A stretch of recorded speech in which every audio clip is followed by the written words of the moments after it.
Welcome to Jibon Golpo 102. We explore the stories that shape our lives and how we can approach them calmly. বলবো যে একেবারে আরামসে গল্প করবেন আপনি, একেবারে নিজের বাড়িতে যেভাবে মানুষ গল্প করে, নিজের জীবনের ঘটনাগুলো বলে, দিল খুলে মন খুলে কথাগুলো বলবেন, ঠিক আছে? জি, শুরু করুন আপনি ছোটবেলা থেকে যেখান থেকে মনে পড়ে। আমার ফ্যামিলিতে হচ্ছে আমরা 4 ভাই 4 বোন। আমার আব্বু হচ্ছে বিজনেস করতো। জন্ম জেলা কোথায় আপনার? আমার জন্ম জেলা পিরোজপুর জেলা, মঠবাড়িয়া থানা। আচ্ছা আচ্ছা, ওকে। বাবা বিজনেস করতো ছোটবেলাতে, দেখেছেন আপনি? কয় ভাই বোন আপনারা? আমরা 8 ভাই বোন। আপনার পজিশন? আমার বড় হচ্ছে 2 ভাই 1 বোন। বড় 2 ভাই 1 বোন, আপনি 4 নাম্বার? জি, আমি 4 নাম্বার। আচ্ছা, বলেন। তো ছোটবেলা যেটা দেখতাম যে আব্বু বিজনেসের কারণে খুব একটা বাড়িতে থাকতো না, দেশের বাইরে বাইরে মানে বাংলাদেশের মধ্যেই জেলায় জেলায় বলতে গেলে, বিশেষ করে একটুখানি ওনার বিজনেসটা বলি। ওই যে কাঠের বিজনেস ছিল, বড় বড় গাছ কেটে মানুষ দিয়ে কাটে আর কি, ওইগুলা টলার ভরে 4-5টা টলার 300 মণি 400 মণি ওইটা ঢাকায় নিয়ে আসা হতো। আচ্ছা, ঢাকায় এসে কাঠপট্টিতে ওটা দিত। আবার যাওয়ার সময় দেখা যেত মুন্সিগঞ্জ থেকে মিষ্টি কুমড়ার সময় মিষ্টি কুমড়া, গোল আলুর সময় গোল আলু, এগুলো আবার নিয়ে যেত আমাদের এলাকায় মঠবাড়িয়াতে। এইটাই ওনার বিজনেস ছিল। তো খুব বেশি বাবাকে কাছে পেতাম না, তো যতটুকু পেতাম বাবা খুব ভালোবাসতো আমাকে। কিন্তু আমি জানি না কেন আমার মাঝে মাঝে মনে হতো যে আমি মনে হয় আমার আম্মুর মেয়ে না। আমার আম্মু আমি স্কুলে যাই সেটা চাইতো না। আমি সকালবেলা মাদ্রাসায় যেতাম পড়তে, আমার খুব ভালো লাগতো। আমার আম্মু সেটাও পছন্দ করতো না। কিন্তু আমার বড় যে ভাই বোন ছিল তারা ঠিকই স্কুলে যেত, পড়াশোনা করতো, তাদের জন্য বাসায় টিচার রেখে দেওয়া হতো। কিন্তু আমার বেলা সেটা হতো না। তো তারপর আমি কিছু অফ করিনি, আমি সে মাদ্রাসায় যেতাম, আরবি পড়তাম, নামাজ পড়তাম। আমি 7 বছর বয়সের কথা বলতেছি, তখনই আমি নামাজ পড়ি। তারপরে পড়াশোনা করি। আমাদের বাড়িটা একটু বলি, আমার বাড়িটাকে সবাই বলে বড় বাড়ি, মানে খুব বংশীয় একটা পরিবার আমাদের। আমার এক দাদা ছিলেন কারিয়ানা পাস, সেজন্য সবাই বলতো কারি সাহেব ওনাকে, উনি চাচাতো দাদা। আর সে কারণেই আমাদের বাড়িতে একটা মসজিদ আছে। এই যে চ্যানেল আইতে রোজার সময় যে মসজিদের কারুকার্য দেখায়, সেখানে আমাদের মসজিদটা সারা বাংলাদেশের মধ্যে নাকি বিশ্বের মধ্যে, আমার এটা মনে নেই, পেপার আসছিল 10 নম্বর স্থান। এটা কি আপনাদের পারিবারিক মসজিদ? পারিবারিক মসজিদ, ছোট্ট একটা মসজিদ, বাট তার কারুকার্য আনকমন, অনেক আগের। সে কারণে এটা এভাবে হাইলাইট দেখানো হয়েছে। জি, তারপরে প্রাইমারি স্কুল আমাদের বাড়ির উপরেই। তো ওই স্কুলে আবার টিচার আমার ফুফুরাই, এরকম গভর্নমেন্ট স্কুল এটা। তো স্কুলে দেখা যেত আমি খুবই একটু মানে ছেলেদের মতো আমার চলাফেরাটা ছিল। যেমন অনেক টিফিনের সময় সবাই খাবার খেত, আমি কোন গাছে আমলকি হয়েছে, কোন গাছে এটা সেটা ফল পেরে আনতাম। তো এই জন্য স্যারদের খুব বকাও খাইতাম সবসময়। তো যাই হোক, এভাবে কাটে। তো ওই যে বললাম বাবাকে খুব কম পাই। তো একটা কথা মনে পড়ে বাবার, যে সে যখন যাইতো বাড়িতে ঢাকা থেকে, তো ওই কাপড়ের খুঁতি বলতো তখন, টাকা নেওয়ার জন্য আর কি, ওইটা ভরে টাকা নিয়ে যেত। আচ্ছা, তো এই টাকা আমাদের খাটের উপর ঢালতো, সবাই মিলে গুছাইতো আর কি, সাইজ করতো যে এটা এত নোট, এগুলো দেখতাম। তখন মনে হতো যে আমরা তো অনেক বড় লোক, আমার বাবার এত টাকা, কত টাকা হবে এটা তো বুঝতাম না, ছোট মানুষ আমি। আচ্ছা, তো এরকম। আর আমার বাবা বংশের বড় ছেলে, সেই সুবাদে তারে সবাই বড় মিয়া বলে ডাকে। আচ্ছা, তো সেই সুবাদে আমরাও খুবই সম্মান পাই, বাইরে বের হলে সবাই খুব স্নেহ করে যে বড় মেয়ের মেয়েটা। তো এরকম। তো এর মধ্যে মধ্যে আমি যখন ক্লাস 5-এ, তখন আমার বরাপুর বিয়ে হয়ে যায়। তারপরে হচ্ছে আমি যখন ক্লাস 7-এ পড়ি, তখন একদিন আমি স্কুল থেকে এসে দেখি যে বাসায় কয়েকজন লোক ড্রয়িং রুমে বসা, টুপি পরা। তখন আমার বড় বোন আমার কাছে একটা পেপারস নিয়ে যায় যে এখানে একটা সই দে। তো আমি বলি রে কিসের সই, ওনারা কারা? তো বলে সই দিতে বলছি, সই দে, তোরা তো কিছু জানি না, লাভ আছে। আমাকে তাদের সামনেও নেয়নি, ঘরেই আমার বোন কাগজটা নিয়ে যায়। তখন আমি সই দেই। কিছুদিন পরে আমি শুনি যে আমার বিয়ে হয়ে গেছে। বিয়ে কি বা পুরো মানে ওই ছেলেটাও এখানে আসে নাই। তো কার সাথে বিয়ে হয়েছে কি আমি কিছুই জানতাম না। যেটা হয় এলাকায় এটা ছড়াই যায় যে আমার বিয়ে হয়েছে। স্কুলে গেলে সবাই বলে এই তোর নাকি বিয়ে হয়ে গেছে। তো বিয়ে কি এটাই তো আমি জানি না। তো আমি বলি যে কি বিয়ে হয়ে গেছে, কার সাথে বিয়ে হয়েছে, বিয়ে কেমনে হয়? বরাবর তো দেখছি দুলাভাইয়ের সাথে বিয়ে হয়েছে, তো আমি তো এরকম দেখি নাই কিছু। তো এভাবে বলি, তো একটা সময় আমি আমার আম্মুকে অনেক একটু রাগ করেই বলি যে আমার নাকি বিয়ে দিয়ে দিছো, সবাই বলে এখন আমি আর স্কুলে যেতে পারি না, আমার লজ্জা করে, জিজ্ঞেস করে তোর জামাই কেমন এই সেই। তো আম্মু বলে যে এত কথার দরকার নাই, বিয়ে হয়েছে কিনা সময় হলে বুঝাই বলবো। তখন আপনি কোন ক্লাসে পড়েন? ক্লাস 7 এ। ক্লাস 7 এ পড়েন। আচ্ছা, ছোটবেলা। তো এটা আপনাকে কিছুই বলা হয়নি, শুধু বলছে সিগনেচার করো? এরকম কিছুই হয় না, শুধু সিগনেচার। ধর্মীয় বিধান মতে এটা বিয়ে না, মানে আপনারা যদি বিয়েটাকে যদি আপনারা ধর্মীয় বিধানের জায়গা থেকে বলেন, আমাদের ধর্ম অনুসারে এটা বিয়ে হয়নি। এটা আমি ক্ষুদ্র জ্ঞানে বলছি, কিন্তু এটার মধ্যে যদি কোনো সীমাবদ্ধতা থাকে সেটার জন্য আমি ক্ষমা চেয়ে নিচ্ছি। বিশেষ করে এটার ব্যাপারে ভালো বলতে পারবেন যারা ইসলামী স্কলার তারা। আর রিলিজিয়নের জায়গার বাইরে এসে যদি আমরা লিগ্যাল জায়গা থেকে বলি তাহলে এটা একটা মারাত্মক রকমের অন্যায়, এবং লিগ্যাল জায়গা থেকে তো এটা বিয়ে হওয়ার প্রশ্নই ওঠে না। তো সেই জায়গাটা থেকে মেয়েটা যদি ক্লেইম করে যে আমার সাথে এরকম আচরণ করা হয়েছে, তাহলে পরিবারের প্রত্যেকটা সদস্য ফেঁসে যাবেন, আইনগতভাবে ফেঁসে যাবেন। এবং এই কথাগুলো আমি এই কারণেই বলছি যে বাংলাদেশের এখনো এই ধরনের ঘটনা ঘটে। প্লিজ এইসব জায়গা থেকে সাবধান থাকবেন। জি বলুন। তারপরে আম্মু তো এটার আমার কোনো ব্যাখ্যা দিত না। তো যখন আমার আব্বুকে আমি জিজ্ঞেস করি যে আব্বু বউ সাজে, শাড়ি পরে, 2 জন বর বউ থাকে, তারপরে বিয়ে হয়, তো আমার বলে বিয়ে হয়েছে, তো কই এগুলা তো কিছু করেন নাই। তখন আব্বু বলে যে নাবালক যদি হয় মেয়ে, সেই ক্ষেত্রে গার্জিয়ানরাই সব, তুমি তো নাবালক, সেজন্য তোমার এগুলো হয়নি, বড় হও তখন এরকম ভাবে আবার অনুষ্ঠান করবো আমরা। তো এতটুকুই জানা হয়। তো এর মধ্যে কি হয় যে আমি যখন ক্লাস 8 এ, তখন ওই লোকের আর কি ভাই হচ্ছে চেল্লায় আসে ঢাকাতে, তো আসলে আমাকে নিয়ে যাবে ওদের দেশে। তখন যখন কোন লোকের ভাই এটা? ওই আমার হাজবেন্ডের ভাই। হাজবেন্ডের নাম কি ছিল? হাজবেন্ডের নাম ছিল জাহিদ। আচ্ছা, তো জাহিদের ভাই মানে আপনার ভাসুর? জি, আমার ভাসুর। তো উনি আর কি আসে ঢাকাতে, তো আমাকে নিয়ে যাব ওনার সাথে।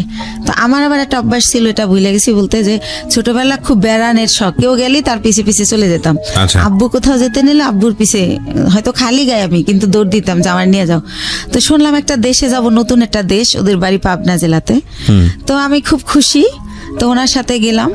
তো যাওয়ার পরে গ্রামে যেটা হয়, সবাই শুনছে যে আমি জাহিদের ওয়াইফ। তখন সবাই বলে যে মেয়ে, এত সুন্দর একটা মেয়ে, ওই সময় তো ছোট ছিলাম, সুন্দর ছিলাম, তো এত সুন্দর একটা মেয়ে পাগলটার সাথে কিভাবে দিল এর বাবা মা।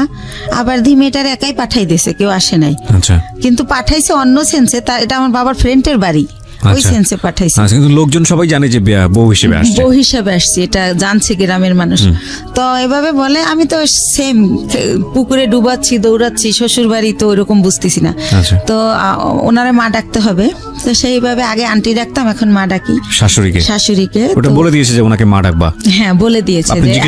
আমার আম্মু বলে দিয়েছে ঢাকা থেকে, তুমি আগে যখন আসতো তোমার আঙ্কেলের ওয়াইফ আন্টি বলতা, আঙ্কেল বলতা, এখন বাবা আর মা বলবা। তো আপনি জিজ্ঞেস করেননি বাবা মা কেন বলবো? ওই যে বিয়ে হয়েছে তার ছেলের সাথে না, কিন্তু সেটা তো আপনি তখনও জানেন না। জানি বলতে সে তো মুখে বলতো যে বিয়ে হয়েছে। ও আচ্ছা আচ্ছা, আপনিও প্রশ্ন করেননি যে ঠিক আছে বিয়ে মানে বিয়ে? ওকে, তো আমি আসলে ভাইয়া জানতো না, বুঝতেন না। জি, রাইট। তো তারপরে হচ্ছে আমি আমার শাশুড়িকে জিজ্ঞেস করি যে মা, সবাই যে বলে যে পাগলের কাছে বিয়ে দিছে, পাগলকে? তো বলে আরে ও হচ্ছে জাহিদের কথা বলে। তো আমি বলছি ওনারা সবাই পাগল বলে কেন? তো বলে ও হচ্ছে ঠিক মতো গোসল করে না, পুকুরে ডুবায়, মাঝে মাঝে খেলতে অন্য অন্য জেলায় চলে যায়, ফুটবল খেলে, তো সেজন্য সবাই পাগল বলে, মানে খুব ভালোভাবে থাকে না, অপরিষ্কার একটু। তো এইভাবে আমাকে যেটা বুঝালো, তো এইভাবে বুঝলাম, কয়েকদিন বেড়ালাম, তারপর আবার আমার আব্বু যাই নিয়ে আসলো আমাকে। তখন জাহিদের সঙ্গে আপনার দেখা হয়? না, দেখা হয়নি, ওনাকে আমি দেখিনি। তো আমি জানি না উনি কই, বা আমার ওই তো কিউরিসিটিও নাই। এক্স্যাক্টলি। তো আমি আবার ঢাকা চলে আসলাম। আসার পরে আমার ওই যে মাথার মধ্যে ঢুকছে গ্রামে যে একটা পাগলের কাছে আমার বিয়ে দিছে, ওইটা আমার মাথার থেকে আর সরতেছে না। আমি পড়াশোনা করতে পারতেছি না, স্কুলে যাইতে পারতেছি না, হয়তো ক্লাসে আসি ম্যাডাম কি বলতেছে আমি শুনি না, এরকম হয়ে যাচ্ছে, মানে কিরকম জানি। তো তখন এরকম হওয়াতে আমার আম্মু আব্বুকে বললো যে হয়েছে, ওদেরকে একটা বাসা টাসা ভাড়া নিয়ে আলাদা করে দাও, তোমার মেয়ে শুধু প্রশ্ন করে, পড়ালেখা করতে চায় না। আমার নাকি আমার আম্মুর নাকি ক্লাস 5 বিয়ে হয়েছিল, আমার আব্বু বড় টড় করে তারে সংসার করছে। তো আমার আম্মু বলতেছে আমারও তো ক্লাস 5 বিয়ে হয়েছে, কই আমি তো তোর মতো করিনি, তুই তো আমার চেয়ে বড়, তুই তো 7-এ পড়িস। তো এরকম আমার ব্যাপারগুলো কেমন জানি লাগে, আমি কি করব বুঝতে পারি না, কার সাথে শেয়ার করব তাও বুঝতে পারি না।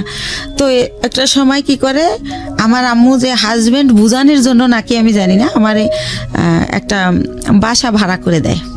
আমি ক্লাস 8-এ বাসা ভাড়া করে ফার্নিচার দিয়ে ওনার সাথে আমারে দেয়, উনি আনে। এই প্রথম ওনাকে আমি দেখি, একটা অনুষ্ঠানও করে ঘরোয়াভাবে নিজেদের আত্মীয় স্বজনের করে, ওই বাসাটা আমারে দেয়। মৌলবি পড়ে যে মৌলবি এনে যে কবুল বলতে হয় সেটা করিয়েছে আপনাকে? না। Very interesting. ওকে। তো তারপরে যেটা হলো, ওই দিন যেদিন অনুষ্ঠান করলো সেদিনও মিলাদের মতো করে করলো, হুজুর টুজুর ছিল ওনারা। তো যাই হোক, আর উনি পাগলটা ছিল কি পরে যেটা জানি গল্পে চলে আসবে, উনি সবসময় এরকম না, 24 আওয়ার্স এরকম তা না। তো উনি সকালে, আমি তো আম্মু বলছে সকালে রান্না করতে, তো রান্না করতে পারি না, তাও ডাল চাল মিলে একটু খিচুড়ির মতো করলাম। তো উনি খেয়ে অফিসে চলে গেল ওই গার্মেন্টসে। তারপরে এভাবেই করে, সে বাসায় আসে, খাওয়া দাওয়া করে, আমার সাথে তেমন কোনো কথা বলে না। এরকম পরের রাতে আবার দেখলাম কি, আমার একটা ছবির অ্যালবাম ছিল ফ্রেন্ডদের সাথে, কাজিনদের সাথে, ওইটা উনি টেনে টেনে ছেড়ে, তো ওই কাগজ ছেড়লে একটা আওয়াজ হয়, তো আমি ঘুমাই পড়ি কিন্তু ওই আওয়াজে জেগে যাই। তখন আমি বলি যে আপনি এগুলো ছেড়েন কেন, কি হয়েছে আপনার? এটা বলতেই সে আমাকে একটা চর মারে যে তুমি ছেলেদের সাথে ছবি তুলছো কেন? ছেলে মানে আমার কাজিনরা। আচ্ছা। তখন আমি বলি তো কি হয়েছে, ও তো আমার খালাতো ভাই, আর আমরা তো একই বয়সের, একসাথে পড়াশোনা করছি, আমাদের বাসা থেকে পড়াশোনা করছে, তাই আপনি এমন করেন কেন, আপনি কি পাগল? আমি রাগ করে বলে ফেলি।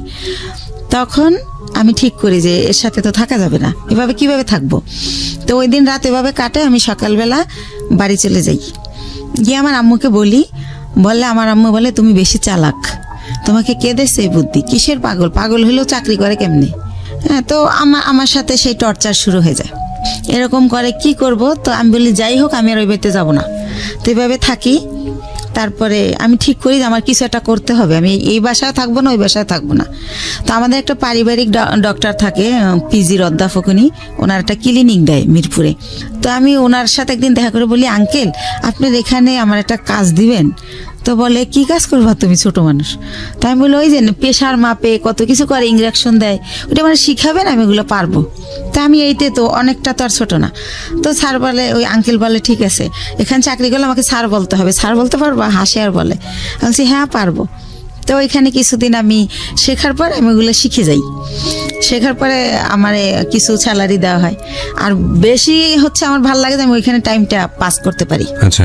তো এইভাবে চিন্তা করি। আপনি নিজের বাড়ি থেকে করছেন? হ্যাঁ, শ্বশুর বাড়িতে যাচ্ছেন থেকেই না, ওই বাসায় আমি যাই না।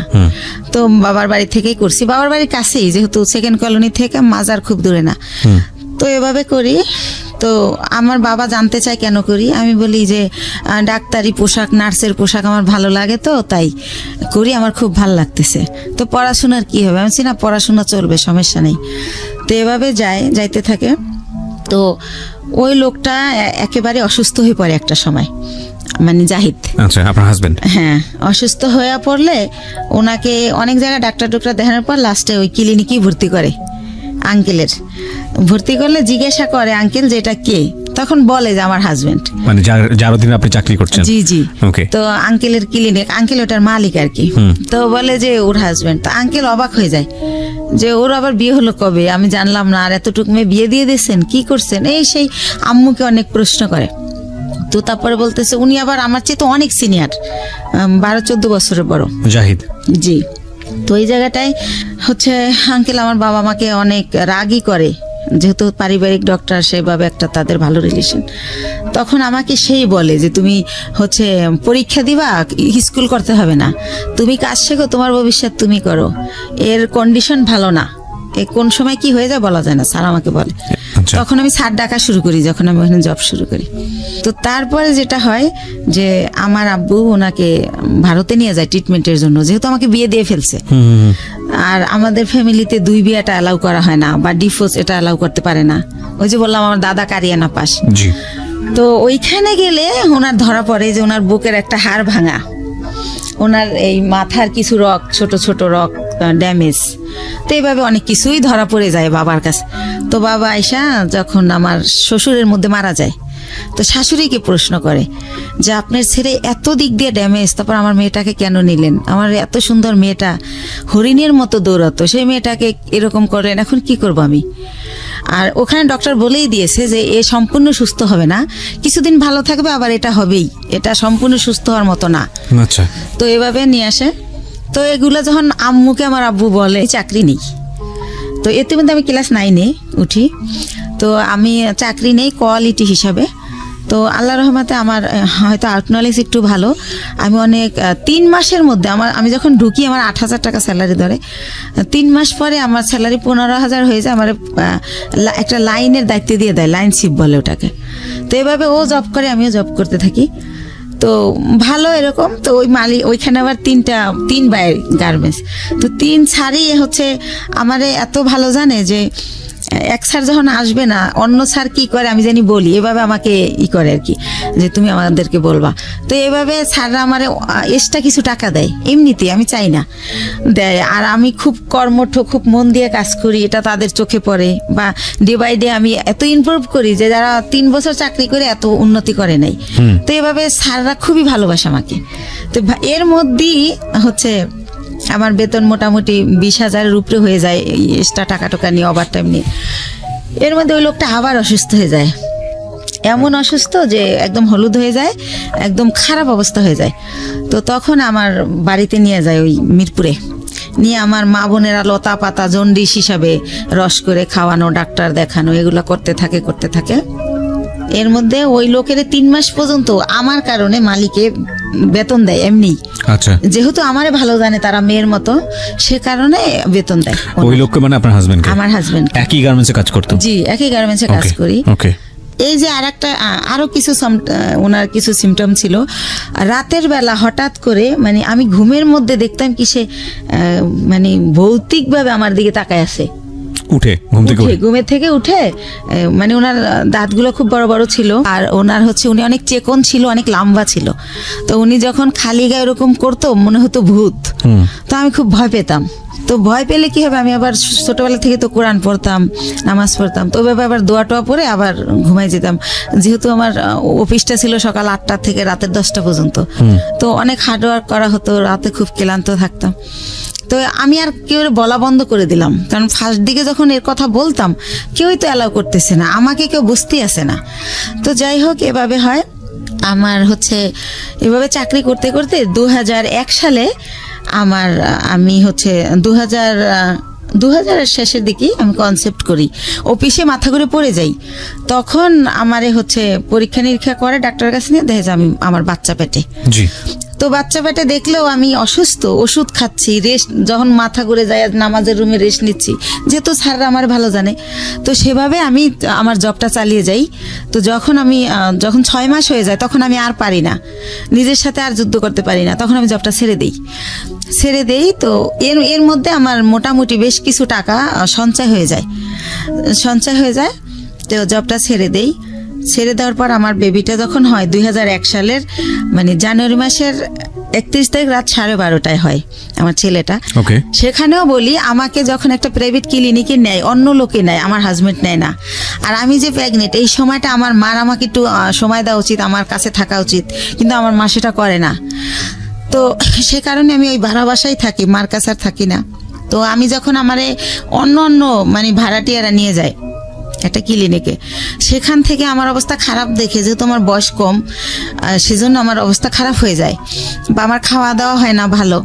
তো আমার ঢাকা মেডিকেল নিলে তখন ডক্টররা বলে যে ইমিডিয়েটলি সিজার করতে হবে, না হলে বাচ্চা মা কাউকে বাঁচানো যাবে না। তো সিজার করবে, হাজবেন্ডের সিগনেচার লাগবে। এখন হাজবেন্ড কোথায়? তখন উনি আবার ওই অসুস্থ থেকে সুস্থ হয়ে মোটামুটি অফিসে আবার যায়, ওই কোম্পানি আবার অফিসটা পুরান ঢাকায় নিয়ে যায়, সেখানে উনি জব করে। তো ওনাকে বারবার বলা হয় যে আপনি আসেন, আপনার সিগনেচার ছাড়া অপারেশন হবে না। বলে কেউ একজন দিয়ে দিলি হয়, আমি যাব না। সে আর যাই না। তো এক পর্যায়ে আমার যে এক ভাইয়া, ওই যে বললাম যে আগে জব করতাম একসাথে, ওই ভাইয়াটা হাজবেন্ডের জায়গায় সিগনেচার করে। তো আমার সিজারে আমার ছেলেটা হয়। আপনার ছবি দেখাবো না, আমি নিয়ে আসছি মাশাআল্লাহ। তো আমার ছেলেটা ডক্টর হচ্ছে এভাবে পা ধরে ঝুলায় বেডে গিয়া, যখন আমার বেডে দেওয়া হয়, আমার যখন সেন্স ফেরে, তখন বলে যে আপনার ছেলেটা অনেক মেধাবী হবে, আমি এত বছর এই জবে আছি, এরকম খুবই কিউট, খুবই স্বাস্থ্যসম্মত হয় বেবিটা। তো ওরে ডাক্তারি পড়াবেন, আমার রিকোয়েস্ট রইল, এভাবে বলে কথা বলতে বলতে। তো হসপিটালে আমি 10 দিন থাকি, ওখানে রাখা হয় 7 দিন, কিন্তু যেহেতু আমি ছোট, তার মধ্যে সিজার হয়, এজন্য 10 দিন রাখে। তো এর মধ্যে কি হয়, আমার মা যেদিন আমার সিজার হয় তার পরের দিন আমার মার বাসার একটা কাজের মেয়েকে পাঠিয়ে দেয়, কিন্তু আমার মা যায় না। তো কাজের মেয়েকে জিজ্ঞেস করি, লাখি আম্মু আসলো না? বলে যে তার শরীর ভালো না, জ্বর। তো লাখি আমার সাথে থাকে হসপিটালে। আর একটা বুয়া। বাচ্চার বয়স কত? না, আমার বাচ্চা তো মাত্র হলো, আমি হসপিটালে। ওকে, ঠিক আছে। তো আমার হসপিটালে তো একটা, আমি তো সিজারের, আমি তো বাচ্চার কিছু করতে পারবো না, সেজন্য এই খবর পেয়ে আমার মা লাখিকে পাঠায়, কিন্তু মা যায় না। তো 10 দিন পর আমার লাখি সহই আমার বাড়িতে নিয়ে যায়, আমার বাসায় নিয়ে যায়। তারপর আমার মা দেখতে আসে আমাকে। তখন আমি অনেক কান্না করে জিজ্ঞেস করি যে, মা তুমি কি সত্যি আমার মা? আমি হসপিটালে রইলাম, এত কষ্ট করলাম, তুমি আমার দেখতে আসলা না, এখন আসছো কেন? কয়, আইসা কি অন্যায় করে ফেলছি? একটু পরেই চলে যাব, আসছি তোমার বাচ্চার চুল কামাইতে হবে তাই। তো আমি তো বুঝি না চুল কামাইতে হয় বা কিছু একটা। তো উনি আমার বাচ্চার চুল কামায়, ওই দিন থাকে, তারপরের দিন আবার চলে যায়। তো এর মধ্যে আমার ওই যে ভাইয়াটা যে সিগনেচার দিছিল, সেই ভাইয়াটা আমার বেবিটাকে দেখতে আসে। আসার পরে আমি ওনার সাথে শেয়ার করি যে, ভাইয়া আমি তো এখন জব করতে পারবো না, জব করলে আমার বাচ্চা কার কাছে রাখবো? তাহলে আমার তো কিছু টাকা আছে, আপনি কি আমার টাকাটা নিয়ে কোনো ব্যবসা করতে পারেন? এরকম যে আপনিও ব্যবসাটা করলেন, আমারে কিছু দিলেন যাতে আমি চলতে পারি বাচ্চা নিয়ে। তো উনি আমার সবই জানে, আমার কষ্টের কথা। তো বলে আচ্ছা দেখা যাক কি করা যায়। তো উনি আবার 1 সপ্তাহ পরে এসে বলে, শিমু একটা ব্যবসা খুঁজে বের করছি। কি? এক্সেসরিজ ব্যবসা, গার্মেন্টসের মাল কিনে আমরা গার্মেন্টসে দিব। তো আমি তো বুঝি না এক্সেসরিজটা। তো উনি আমার বুঝাই বলে যে পলিথিন, কার্টন, লেবেল, হ্যান্ডটেক, এইসব। তো কত টাকা লাগবে ভাইয়া? তো বলে তোর কাছে কত টাকা আছে সেটা বল। তাই আমি বলি আমার কাছে মনে হয় 60-70 হাজার টাকা আছে, এটা হবে? তো বলে যে হ্যাঁ, এটা দিয়েই শুরু করি, প্রথম দেখি কি হয়। তো আল্লাহ রহমতে উনি শুরু করলে প্রায় আমার খরচও চালায়। এরপরে উনি 6 মাস পরে বলে যে প্রায় আমাদের পুঁজি হয়ে গেছে 3 লাখ টাকার মতো 6 মাসের মধ্যে। তো অনেক ভালো লাভ। তো তখন বলে যে আরও টাকা ইনভেস্ট করলে ভালো হতো। তো আমার বাবার দেওয়া কিছু গয়না থাকে আমার, সেই গয়নাগুলো আমি বিক্রি করে আরও টাকা ওইখানে ঢুকাই। তো এরকম করতে করতে আমার বাচ্চাটা, মানে আমার ছেলেটার বয়স হয়ে যায় 2 বছর। 2 বছর, ওকে, 2 বছর হয়ে যায়। তো আল্লাহর রহমতে ভালোই আছি, ভালোই চলতেছি, ব্যবসা খুব ভালো হচ্ছে। তো এভাবে তো আমি বলি যে ভাইয়া এখন একটা অফিস নেন, তাহলে আরো ভালো হবে। তো ভাইয়া কি করে, একটা আরামবাগে ছোট একটা অফিস ভাড়া নেয়, কার্ড ছাপায়, ভিজিটিং কার্ড, কোম্পানির একটা নাম দেয়, স্বদেশ ইন্টারন্যাশনাল। তো এইভাবে একটা নাম দিই আমরা। তো তারপরে যেটা হয় যে ব্যবসা কি হয়, যে টাকা যায় তার চেয়ে আমরা 3 ডবল মাল বাকি আনা যায়। ধরেন 1 লাখ দিয়ে 3 লাখ টাকার মাল বাকি আনা যায়। এভাবে আমরা আবার কোম্পানির মাল দেই। এভাবে করতে করতে আল্লাহর রহমতে আমাদের পুঁজি প্রায় সে 30-40 লক্ষ টাকা হয়ে যায়। যেহেতু আমরা কম পুঁজি খাটাই ভালো ব্যবসা করতেছি, যেহেতু আমাদের লেনদেন ভালো। এর মধ্যে আমাদের 3টা কর্মচারী নিয়ে নেয় ভাইয়া, একটার নাম স্বপন, একটা বাপ্পি, আর একটা রেজা। তো এভাবে ভালো ব্যবসা চলতেছে। তো আমার ছেলেটা 2 বছর যখন হয়, ও একা একা পেন্সিল খাতা দিয়ে বসাই দিয়ে খেলতে দেখি যে ও সরোয়া লিখে ফেলে। এভাবে তো দেখি যে আব্বু এরকম করো, তো লেখে। তো তখন ওরে আমি বলি আমার ভাইয়াকে যে ভাইয়া ওরে না স্কুলে দিয়ে দেই, কিন্ডারগার্টেনে, ও তো লেখা শিখে গেছে। কয় দূর হবো কা, এত তাড়াতাড়ি না। তো এরকম করতে করতে আমাদের বাসায় একটা ম্যাডাম ভাড়া থাকে পাশের ফ্ল্যাটে। তো ম্যাডামকে বলি, ম্যাডাম কয় ওর পরীক্ষা দেওয়া লাগবে না, এমনি নিয়ে যায় নাইসেন, ভালো হবে, এতে ওর শেখা হলো, সামনের বছর ভর্তি করবেন। তো এইভাবে নিয়ে যেতাম, আসতাম, ফিটার নিয়ে যেতাম ব্যাগে করে, ওর ফিটার খাওয়াতাম টিফিনে। তো এভাবে ওরা সবাই আদর করে। ওর নাম হীরামণি। তো ওর নাম হীরা, আদর করে সবাই হীরামণি ডাকে। তো এরকম একটা পজিশনে আমার বাবা শোনে যে আসলে আমার বেশ কিছু টাকা হয়েছে, আমি ভালো বিজনেস হচ্ছে আমার, আমি খুব ভালো আছি। তো আমার বাবা আমাকে বলে কি যে ওই যে কারি দাদু, সেই দাদু মারা গেছে, দাদুর ছেলেরা সব আমেরিকায় সেটেল। তো তাদের কিছু জমি বিক্রি করে চলে যাবে। একেবারেই কম দামে দিয়ে দিবে যদি নিজেরা নেয় যারা ব্লাডের। তো আমার বাবা আমাকে বলে যে হচ্ছে এরকম জমি বিক্রি করবে, তো তুমি কি কিনবা? তো আমি ভাইয়ের সাথে আলাপ করি, তো ভাই বলে যে জমি তো আর কিনলে ফালানো যায় না, কিনতে পারিস যেহেতু কম দাম। তো মাত্র 1 বিঘা জমি মাত্র 45,000 টাকা দাম। তো ওই 45,000 টাকা দিয়ে আমার বাবাকে আমি দেই, আমার বাবা জমিটা আমার নামে কিনে, আমি যাইও না দেখিও না, ওই আমাদের পিরিজপুরে আর কি মঠবাড়িয়াতে। তো এইভাবে আমার জমিটা হয়। তো এরকম এর মাঝে মাঝে ওই যে লোক, এর আর একটা কথা ভুলে গেছি, এরপরে কি হয়, আমার বেবিটার যখন বয়স 1 বছর, তখন সবাই বলে যে একটা বেবি হয়েছে এখন ভালো হয়ে যাবে। তো উনি মাঝে মাঝে নাই হয়ে যায়, আবার চলে আসে, এভাবে আপ অ্যান্ড ডাউন চলতে থাকে। তো অনেকে বলে যে বিজনেসে ঢুকাইতে, তো আমি দেই না, কারণ তো ওনার তো ব্রেন ঠিক নাই, তো সেজন্য দেই না। যে না, উনি মাঝে মাঝে জব করে আবার চলে যায় আবার আসে। তো উনি কি করে, ঈদ যেমন প্রথম ঈদ আমার বেবি হওয়ার পরে, তো ঈদের দিন উনি হচ্ছে চান রাতের দিন ওনার এক ভাগ্নে আমার এখানে জব করে, যেটার নাম বললাম রেজা, আর একটা থাকে ভাগ্নে আনোয়ার। তো চান রাতের দিন ওরা বাসায় আসছে, তো রাত অনেক হয়েছে। আমি বলি এই তো আনোয়ারে জিজ্ঞেস করি, তোমার মামা বাসায় আসবে না? বলে না। আমি বলছি কেন, কোথায় গেছে? কয় ওনার এক ফ্রেন্ড আসছিল কুমিল্লা থেকে, সম্ভবত উনি কুমিল্লা চলে গেছে। তো এর আগেও একবার ফার্স্ট ঈদে এরকম করে, উনি চান রাতের দিন নাই হয়ে গেছে, তো উনি আবার কোরবানির আগে ব্যাক করে। এতদিন উনি কই ছিল জিজ্ঞেস করলে অ্যান্সার করে না। তো সেম কাহিনী আমার ছেলে হয়েছে, আমার ছেলের বয়স 1 বছর, আমার ছেলের ফার্স্ট ঈদ উনি এরকম চান রাতে আসে নাই। তো আমি বললাম যে আগে আসে নাই সেটা একটা ব্যাপার ছিল, এখন তো একটা ছেলে আছে, তা উনি গেল কোথায়? তো এভাবে জানতে জানতে জানি যে উনি কুমিল্লা চলে গেছে। কিন্তু ওনার একটা ব্যাপার ছিল যে উনি কোথায় যেত এটা বলে যেত না কখনো, ওনার মনে হয়েছে উনি চলে গেছে, আবার কেন জানি মনে হয়তো উনি ব্যাক করতো, উনি এই টাইপের ছিল। তো এভাবে কিন্তু আমার বাবা ওই সম্পত্তিতে আমার নামের জায়গায় স্বামীর নাম ইউজ করতে হয়, কাগজের তো একটা আছে, ফর্মালিটি আছে সেই ক্ষেত্রে। তো এভাবে করতে করতে 2007 সাল খুবই ভালো চলতেছি। 2007 সাল হয়ে গেল, আমাদের বিজনেস আরও অনেক বড় হলো, সরকারিভাবে এলসি করা হলো। তো এভাবে করতেছি।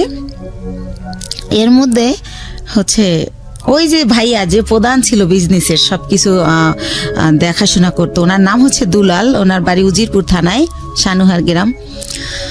তো ওনারে আমি আমার আপন ভাই ব্লাডের চেয়েও বেশি, মানে ওনারে আমি অনেক রেসপেক্ট করতাম। উনি বাসায় আসলে আমার মনে হতো আমার ফ্লোরটা বইতে কাঁপে, কারণ মাথায় কাপড় না থাকলে বলতো মাথায় কাপড় নাই কেন, একটু হেসে কথা বললে, একটু জোরে হাসলে বলতো মেয়ে মানুষ এত জোরে হাসে কেন, বা এসে জিজ্ঞেস করতো 5 ওয়াক্ত নামাজ পড়ছিলি তো।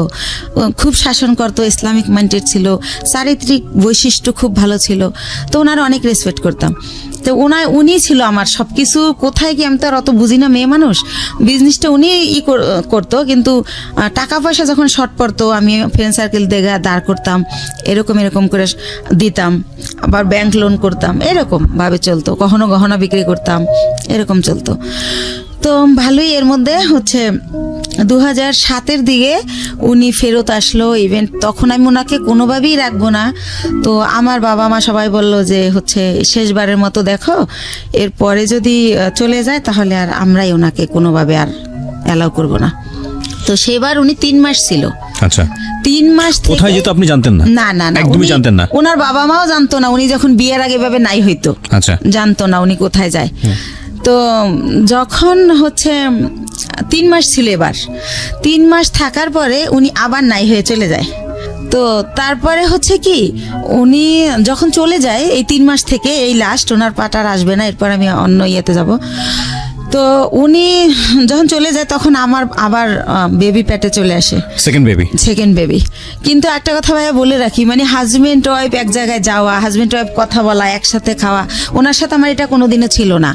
কিন্তু কি হতো, উনি আসলে ঘুমাতো আলাদা রুমে, কিন্তু হয়তো বা সকাল আজানের পরে বা আজানের আগে কোনো একটা টাইমে আমি ফিল করতাম যে উনি আমার বেডে আসছে, মানে হঠাৎ করে আচমকা শারীরিক সম্পর্ক। হ্যাঁ, হঠাৎ করে আসতো, উনি আমার সাথে ঘুমাতো না, আসতো, আমি টের পাইতাম। অনেক সময় আমি এমনও হয়েছে যে ওনাকে আমি মেরেছি, কারণ তুমি কেন আসলে আমি ঘুমাইছি বাচ্চাকে ঘুম পাড়িয়ে, বা আমার শরীর খারাপ হঠাৎ করে ঘুমের মধ্যে, তো আমার খারাপ লাগতো, আমি ধাক্কা টাক্কা দিতাম এভাবে।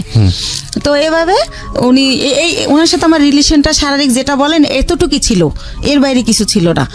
ভালো মন্দ কোনো কথা বলা ছিল না, কোনো দিনও ছিল না এটা। জি, সেকেন্ড বেবি আসলো। হ্যাঁ, সেকেন্ড বেবি আসলো। তো এখন আমি তো সেকেন্ড বেবি নেব না, কারণ আমি ফার্স্ট বেবির কারণেই আমি আমার জবটা ছেড়ে দিয়েছি, বিজনেসটাও মানুষ করতেছে।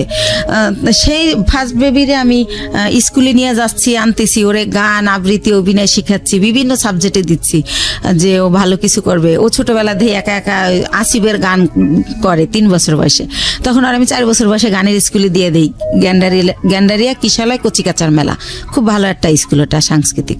তো যাই হোক, ওরে নিয়ে আমি খুব বিজি, আমি তো বেবি নেব না। তো এখন বেবি মানে নষ্ট করার জন্য অনেক জায়গায় যাই, কেউ নষ্ট করতে পারে না, নষ্ট করে না। যে আপনার সিজারের বেবি আমার করলে আপনার ইনফেকশন হতে পারে, বিভিন্ন রকম ভয় দেখায়। তো তারপরে আমি হোমিও কিছু ওষুধ খাই, কেউ বলে কাঁচা আনারস খেলে নষ্ট হবে। তো যাই হোক, কোনোভাবে আমার বেবিটা নষ্ট হয় না, থেকেই যায়। থেকে যাওয়ার পরে ঠিক আছে, সেকেন্ড বেবি পেটে। তো এভাবে সেকেন্ড বেবিটা হয় 8 দিনে। ওই টাইমটাতে আমি অনেক অসুস্থ থাকি, এতটা অসুস্থ 8 দিনে আমার 2 মাস থাকতে হয় হসপিটালে। তো ওই টাইমটাতে 2 মাস আমি যখন থাকি, ওই যে আমার ভাইয়া, সে আমার ব্যবসার টাকা দিয়ে তার ভাইকে বিয়ে করায়, তার বোনকে বিয়ে দেয়। এরকম করতে করতে আমি, আমার কর্মচারী যারা, তারা আমাকে জানায় যে ম্যাডাম আপনার কিন্তু ঘরের ইন্দুরে বান কাটতেছে, আপনি কিন্তু শেষ হয়ে যাচ্ছে, সব টেরও পান না আপনি। তো আমি বুঝি না, ইনডাইরেক্টলি বলা এত কথা আমি বুঝি না। এই ভাইটা কে ছিল আপনার? ওই যে আমার যে বিজনেস করতো, টাকাগুলো আমি দিতাম, বাট সে বিজনেসটা আপন ভাই তো না। না না, তাহলে উনি আমাকে বোন ডাকছিল, আর আমার বড় ভাইয়ের নামে ওনার নাম। ওকে, সেই সুবাদে ওনার আমি ভাই বলি। ঠিক আছে। তো এইভাবে, তো আমি এগুলো শুনলে ওনার আমি এত বিলিভ করি যে এত বছর সে আমার বিজনেসটা, সে 60,000 টাকা পুঁজি থেকে আল্লাহ রহমতে এখন 40-50 লক্ষ টাকার বিজনেস, সে যদি আমার ভালোই না বাসতো এটা তো হতো না। আর আমার ছেলেটাকে প্রচণ্ড রকম ভালোবাসে, মানে সে ডিউটিতে থাকলেও বারবার ফোন দিয়ে জিজ্ঞেস করে। ওই এর মাঝে যখন ফোন বের হয়, সে আমার ফোন কিনে দেয় আমার ছেলের খবর নেওয়ার জন্য, আমি ফোন ইউজ করি, এরকম অনেক কিছু হয়ে যায়। তো যাই হোক, একটা সময় কি হয় যে 2011 সালের দিকে সে আমার শুধু বলতে থাকে আমার বিজনেসে লস, সিগনেট তোমার টাকা মেরে দিছে, অমুক জায়গায় এত লাখ টাকা, অমুক জায়গায় 7 লাখ 3 লাখ, এগুলো বলে। আমি যে ফ্ল্যাট ভাড়া দিব, সে আমার ভাড়াও ঠিক মতো দিতে পারতেছে না। তারপর আমার যত টাকা থাকে ওটা দিয়ে উনি ফ্ল্যাট কিনে ফেলার কারণে আমার ব্যবসার পুঁজি শেষ হয়ে যায়, কিন্তু উনি আমার সেটা বলে না। তো এর মধ্যে বাপ্পি যখন বলে, ওনার আমি যখন জিজ্ঞেস করি যে ভাই, ওনার আমি ভাই বলেই ডাকতাম, আর উনি আমার ভাই ভাইকেই কথা বলতো। তো ভাই একটা সত্যি কথা বলবেন, একজনের শুনলাম আপনি নাকি আমাদের জন্য একটা ফ্ল্যাট কিনছেন। আমি আমাদের জন্য বলি, আমি উনি কিনছে ওটা বলি না, আমাদের জন্য একটা ফ্ল্যাট কিনছেন। তখন হাসে আর কয়, এই গুলশান একটা ফ্ল্যাটের দাম জানিস? কিসের ফ্ল্যাট কিনছি গুলশানে? তুই ভুল শুনছিস। তো এর মধ্যে আবার সে আমার একটা সান্ত্বনা দিল যে রিভার ভিউতে 6 শতক জমি কিনছি তোর আর আমার নামে। হয়তো ওইটা কেউ শুনছে, বাপ্পিরে বলছিলাম, মনে হয় বাপ্পি তোরে ওইটা উল্টাভাবে বলছে। তো আমি ভাইয়ের কথাই বিশ্বাস করলাম, বাপ্পির কথা আর বিশ্বাস করলাম না। বাপ্পি আমাদের শুরু থেকেই কর্মচারী।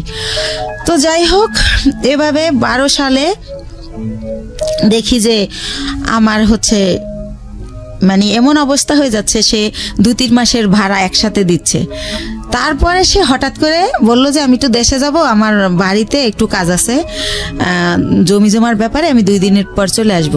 সে বাড়ি গিয়ে 22 দিন হয়ে গেছে যখন সে আসে না।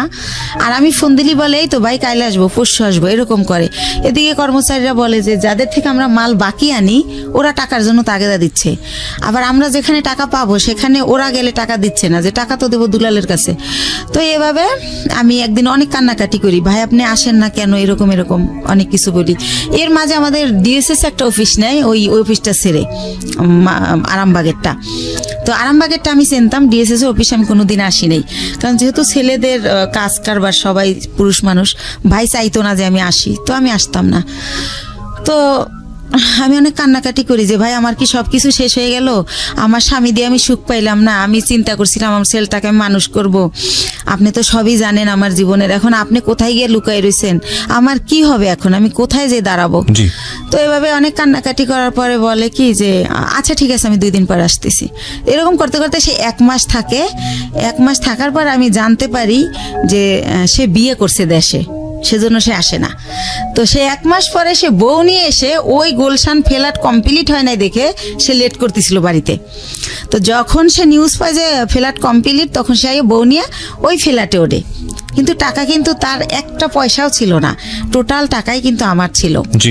সে ওঠার পরে আমি ওইটাও বাপ্পির কাছে জানি।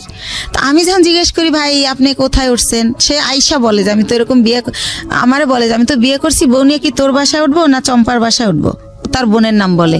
এই চম্পাকেও সে বিয়ে দেয় আমার অর্থ দিয়েই, এটা আমি পারমিশনই দিছিলাম। কিন্তু সে যত টাকা খরচ করছে অত টাকা খরচ করতে আমি বলছিলাম না।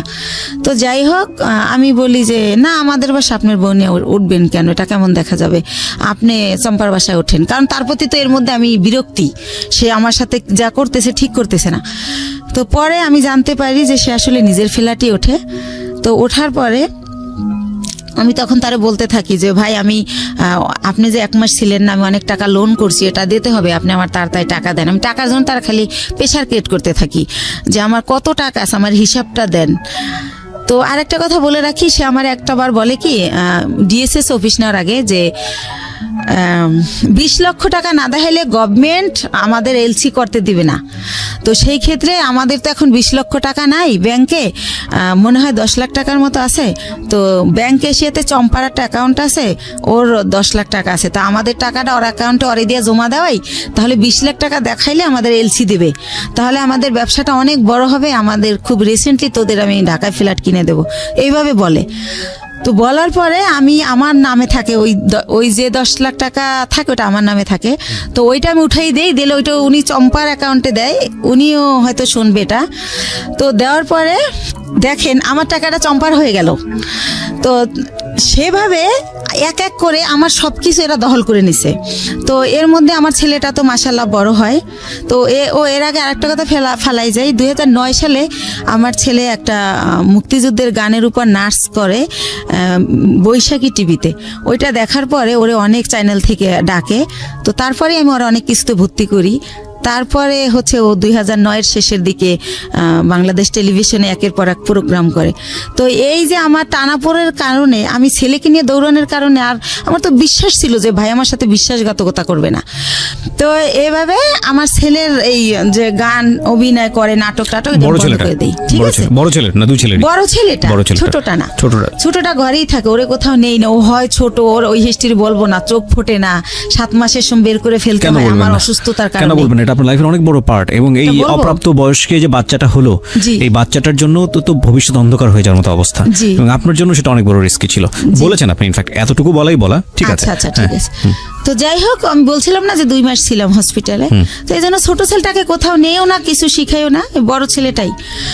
তো এর মধ্যে হচ্ছে যেটা হয় যে আমি এখন 2 ছেলে নিয়ে কি করব। এর মধ্যে 8 সালের পরে আমার স্বামীর সাথে টোটালি আমার আর মানে কোনো খোঁজ কেউ দিতে চাইলে আমি নেই না, বা আমি এমন জায়গায় বাসা ভাড়া নেই যে সে জানি নাচে নেই।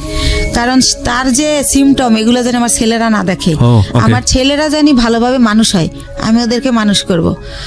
তো এইভাবে যখন আমাকে নিঃস্ব করে দেওয়া হয়, দুলাল ভাই সবকিছুই সে আমাকে দেবে বললে নিখোঁজ হয়ে যায়, কিছুই দেয় না। আপনার বিজনেস সমস্তটুকু নিয়ে সে নিখোঁজ, একদম নিখোঁজ।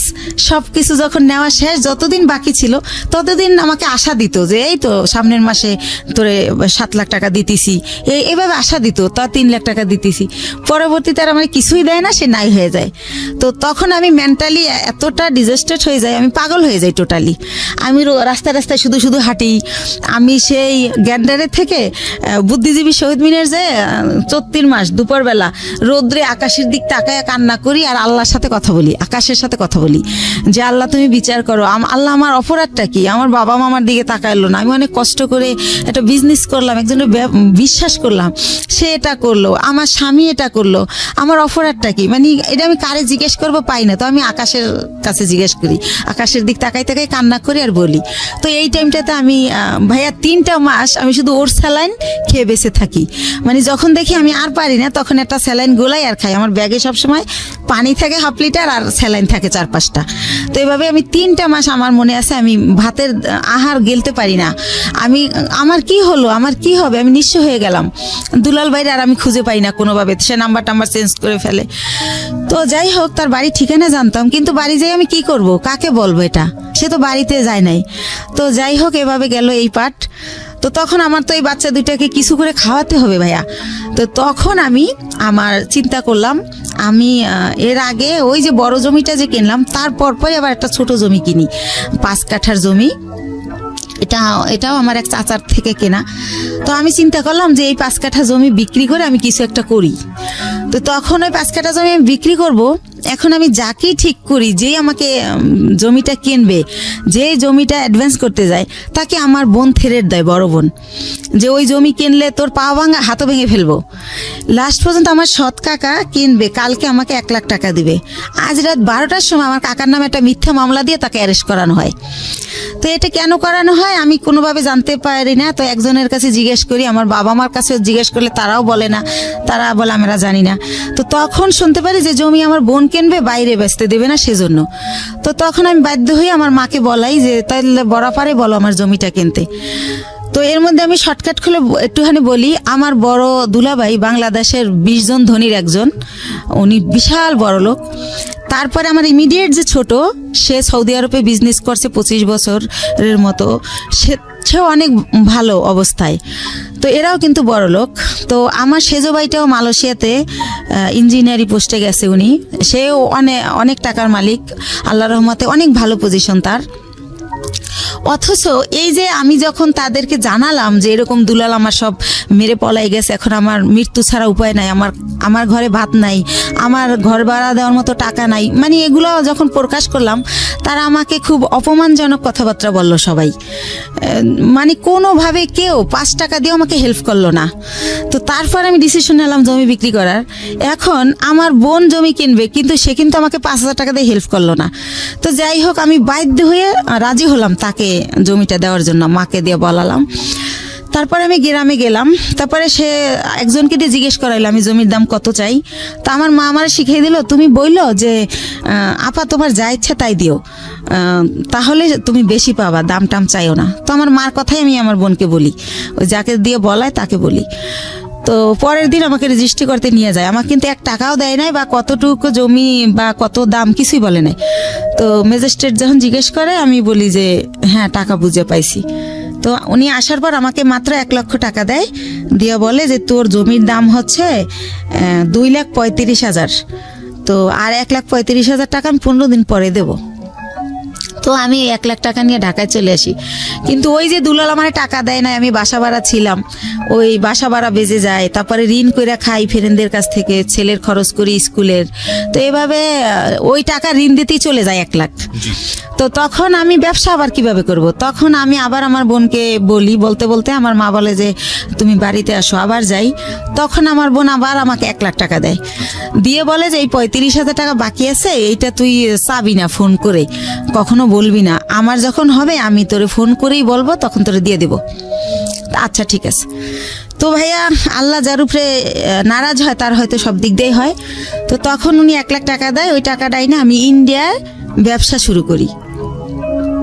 তো ব্যবসা শুরু করি ইন্ডিয়ার কসমেটিকের ব্যবসা, কয়েকজন আপার সাথে পরিচয় হয়, তাদের সাথে যাতায়াত করি, এভাবে চলতেছি।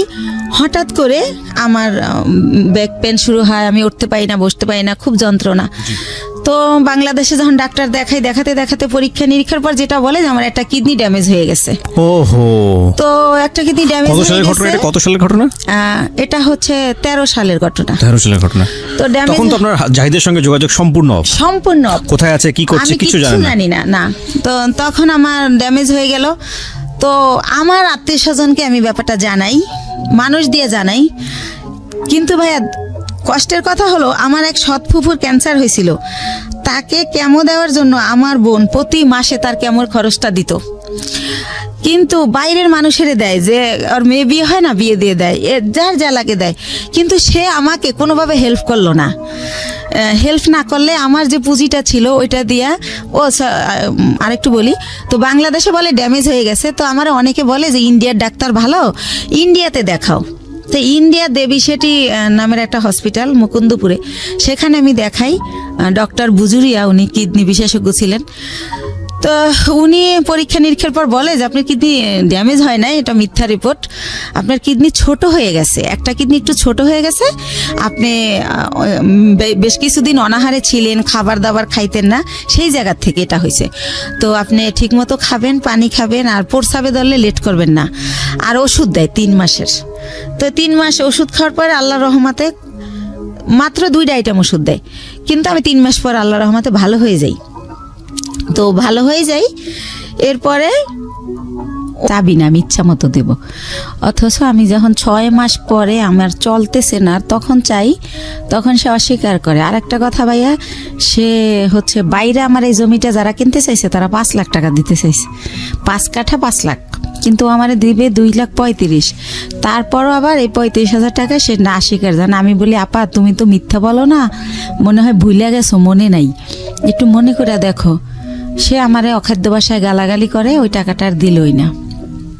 তো এইভাবে যায়। আর একটা কথা ভাইয়া, সে তারা মনে হয় নাম কেনে, শবে বরাতের পরে টেরাক বইরা গ্রামে গ্রামে কাপড় লুঙ্গি সবাইকে দেয় প্রতি বছর। তো আমি হচ্ছে 2 বছর আগে, মানে আমার ছেলে তো এবার দিল ইন্টার পরীক্ষা, তো ইন্টার যখন ও ফার্স্ট ইয়ারে ভর্তি করে মরে, তো ওই যে আমি অসুস্থ ছিলাম, আমার অনেক অভাব, তো তখন আমি ওরে বলি যে হচ্ছে আমার ছেলেরে ভর্তি করব কলেজে, ভর্তির তোরা হচ্ছে এমনি বলি ডাইরেক্ট যে তোরা তো সবাই জাকাত দেস, নাইলে তোদের জাকাতের টাকা থেকে আমার কিছু টাকা দে, আমার ছেলেটার ভর্তি করি। তো আমার 1 ভাই আর 2 বোনরে বলি। তো তারপর তারা আমার যেটা জানায় যে হাদিসে আছে যারা ব্লাড কালেকশনের, এদেরকে জাকাত দিলে জাকাত কবুল হয় না। এটা আমার জানা মতে এটা একটা ভুল ইনফরমেশন। এটা তো ভুল, জি জি, এটা আমিও জানি এটা ভুল, কিন্তু তারা এটা বলে। যাই হোক, তারপরে আমি যেমনি হোক ছেলেকে ভর্তি করি। তো এভাবে আবার ভর্তি করার পর বই কেনা হয় না দেখে ছেলে কলেজে যায় না, ছোট বোনের বাসায় একটা অনুষ্ঠানে যায়, সেখানে আমার যে ইমিডিয়েট বোনটা ও আসে। তো ওরে বলে যে তুই কলেজ যাওয়া শুরু করছিস? কয় না, আম্মু তো এখন আমার বই কিনে দেয় না, এই জন্য যাই না, যাবো কয়েকদিন পরে। আম্মুর তো অনেক সমস্যা, কি যে করব, মনে হয় কি পড়াশোনার দরকার নেই, একটা জব নিয়ে নেই। তো আমি তো ছোট মানুষ, আমার জব দিব কে? আমার বোন উঠে বলে কি যে তোর মার এত সম্পদ আছে, তোদের কিসের অভাব, সম্পদ বেচা তোর পড়ালেখা কর, তুই বড় হলে চাকরি করবি। তো এত সম্পদ নাই ভাইয়া, মাত্র ওই যে বলছিলাম আপনারা যে 1 বিঘা জমি কিনছিলাম 45,000 টাকায়, ওইটা এখন হয়তো 15-20 লাখ টাকা দাম উঠছে বাইরে, কিন্তু আত্মীয়রা কিনলে আবার দিব অর্ধেক দাম। তো এছাড়া আর নাই। তো এটা বলে আমার ছেলে খুবই কষ্ট পায়। তারপর আমার বাসায় এসে বলে যে আমরা যদি না খাই মারাও যাই, বা তুমি যদি বিনা চিকিৎসায় মারা যাও, রাস্তায় আমি ভিক্ষা করব, কিন্তু তোমার পরিবারের কাছে আর কিছু বইল না। তোমার বোন আমাকে এই কথা বলছে, আমার ছেলে অনেক কষ্ট পাইয়া বলে। তখন আমি বলি থাক, এগুলো মনে থাকবে, তুমি যদি কখনো বড় হও মনে রাখবা যে কে কি করছিল। তো এইভাবে গেল। তো আমার হচ্ছে এই হচ্ছে আমার বোনদের অবস্থা। ইভেন্ট তারা কোরবানি দেয়, আমার বড় বোন, এটা সবার জানা উচিত যে আসলে এরকম হয় না কি বোন বা ভাই বা পরিবার। আমার বড় বোন যেহেতু আমার বাবার দেশে অনেক জমি তার কেনা, সে কারণে সে কিছুদিন থাকে বরিশাল, কিছুদিন থাকে ঢাকায়ও তার বাড়ি। তো সে ঢাকায় একটা গরু কোরবানি দেয়, একটা দেয় হচ্ছে আমার বাবার বাড়িতে, একটা দেয় আমার গ্রামের এক কিনারে হচ্ছে একটা হাই স্কুলে বিলিয়ে দেয়। অথচ আমি আপন বোন, আমারই কিন্তু 2 কেজি গোশ দেয় না যে আমার বাচ্চারা কি খাবে। বা এই যে গ্রামে বইরা টেরাক বইরা কাপড় দেয়, কোনো সময় বলে না 2,000 টাকা দিলাম তোর 2 ছেলেরে 2টা শার্ট কিনে দিস, কখন এটা তারা করে না, এই হেল্পটু তারা করে না। আমার অনেক কষ্ট।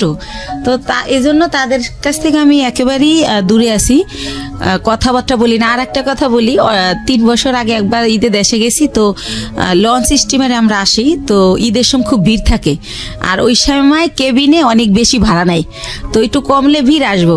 তা আমি শুনি আমার মা কাজের মেয়েকে বলে, আমার বাড়িতে সবাই কাজের মেয়েরা কাজ করে, আমার মা বোঝে নাই যে আমি পিছনে, কাজের মেয়েকে বলে একটু কষ্ট করে কর, কি করবি। আমি ভাবছি আসছে 2 দিনের জন্য, 15 দিন হয়ে গেছে এখনো যায় না, আল্লাহই জানে কবে যাবে। মানে আপনার মা এটা বলছে? আমার মা বলে আমি 2 ছেলেকে নিয়ে বেড়াতে গেছি সেজন্য, তো আমি যে ভিড়ের জন্য ছেলেকে নিয়ে রিক্স যদি লঞ্চ ডুবে যায় সেজন্য আসতেছি না, কিন্তু আমার মা কাজের মেয়েকে এই কথা বলে, আমি নিজের কানে শুনি। তো এইটা শোনার পরেই আমি বলি যে রওনা করি, আমি বাবা চলো আমরা এখন চলে যাব। তো আমার আব্বু বলে যে এখন তো লঞ্চের টাইমও না, স্টিমার টাইম নেই, কিসে যাবা? তো আমি বলি আমি বাসে যাবো। বাসের টিকিট আগে কাটতে হয়, আমি কই হাইটা যাবো ঢাকা। তো যাই হোক আমার আব্বা আটকায় যে কাল সকালে যাও, তো পরের দিন আর কি ঢাকা চলে আসি। তো যাই হোক এইভাবে গেল। এখন যেটা আসি সেটা হচ্ছে আমি তো তারপরে কি করব, আমার ওইভাবে আমি কিছু এনজিও থেকে ওই যে লোন দেয় আর কি, ওই এনজিও থেকে আশা বেরাক, ওইখান থেকে। এর মধ্যে আপনার হাজবেন্ডের সাথে কোনো যোগাযোগ নাই? না, কোনো যোগাযোগ নেই। ওকে। বা সে যে তার যে বাচ্চা আছে তার খবরও সে নেয় না, কোনোভাবেই না। তো আমি লোন তুলে তো ব্যবসা শুরু করি, কসমেটিক্সের ব্যবসা ইন্ডিয়া থেকে আইনা দোকানে দোকানে দেই, কিছু লাভ থাকে, ভালোই থাকে, চলতে পারি বাচ্চাদের নিয়ে। তো এভাবে এই ব্যবসা করতে থাকি। তো একা একা মাসে একবার ছেলেকে নিয়ে যাই, একবার আমি একা যাই, যেহেতু ছেলে পড়াশোনা করে, ছেলের তো সবসময় নেওয়া যায় না। তো এভাবে চলতেছি ভাইয়া, লোন টোন তুলে ব্যবসা করতেছি। তো এর মাঝে আবার কি হয়, আমার অনেক আগে আমার পায়ে একটা প্রবলেম হয়েছিল, কেউ একজন আমাকে মেরে এই গিটটা লড়াই দিছিল পায়ের, তো তখন ভালো হয়ে গেছিলাম।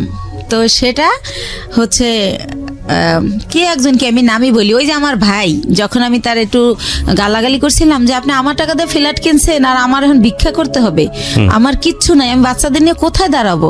তো তখন সে আমারে খুব বাজেভাবে বকে, তখন আমিও তারে একটু রাব বিহেভ করি, তখন সে আমারে মারে, আমারে চেহারা দিয়ে বাড়ি দিতে নেয়, তখন আমি পড়ে যাই, পড়ে গেলে আমার পাও ধরে মোচড় দেয়, তখন আমার এই গিটটা সরে যায়।